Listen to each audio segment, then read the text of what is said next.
ማይክሮ ሌንዲንግ እና ሌሎች እየተስተካከለ ነው። ግን ስር ነቀል የሆነ ለውጥ ገና ነው እንደ ሌሎች ጎረቤት ላሉ ሀገሮች ጋር ስንወዳደር እና ያ ደግሞ እነዚህ ክፍለ ሀገር ያሉትን ሪጅን ላይ ያሉትን ሰዎች አምራቾች እየጎዳ ነው።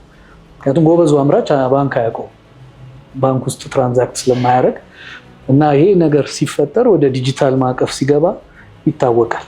ሲስተሙ ራሱ ቬት አድርጎ ይሄ ለብድር ኳሊፋይ ሊያደርግ ይችላል ሊለው ይችላል።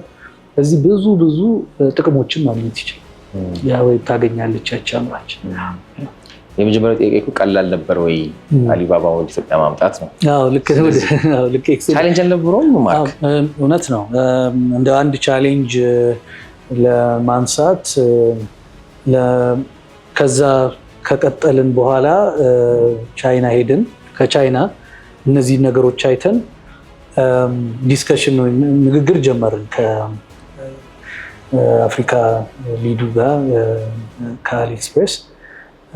ያንን ንግግር ከሄድን በኋላ እንዲመጡ ወይም በተለይ አንዳንድ ያለውን የሀገራችን ኦፖርቹኒቲ ህዝብ ብዛታችን ደግሞ የዲጂታል ስትራቴጂውንም በማሳየት ለምን እዚህ ገበያ ላይ አትሰሩም የሚል ጥያቄ አቀረብን።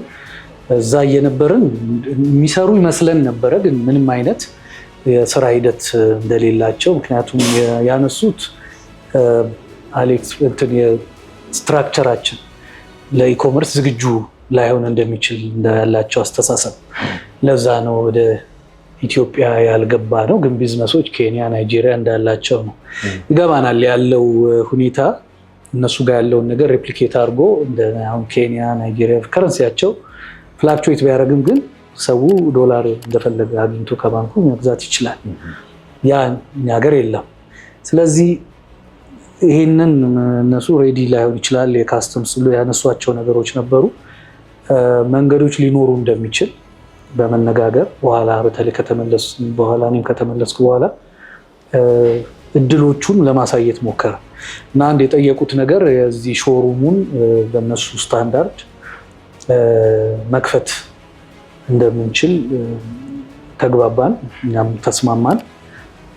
ሌላው የነሱን ሲስተም እዚህ ቀጥታ ሬፕሊኬት ማድረግ በተለያየ ክፍያ ስርዓቱም የዴሊቨሪም ሎጂስቲክም በመሳሰሉት እና ደግሞ የኛ ሀገር እቃዎች በቀጥታ እዛ ላይ እንዲሸጡ መጀመሪያ ላይ ያ ፕላን እንደማይኖር፣ በቀጣይ ግን ያን መስራት እና እንደሚቻል በቃል ነግረውናል። ግን ያንን ሴታፕ ከዴይ ዋን ለመጀመር እኛ በእነሱ እንገዛ የተለያየ ከዴቨሎፕመንት ቲማቸው ጋር መነጋገር ሀሳቦችን እንዴት እንደሚሰሩ በማድረግ አሁን ገበያ ኤክስፕሬስ እና አሊኤክስፕሬስ የሚለውን ሎካሊ ለእኛ ሀገር አምራች እና ገዢዎች የሚሆን ሴታፕ አደረግን። ይሄ ትልቅ ቻሌንጅ እና ጊዜ ወስዷል።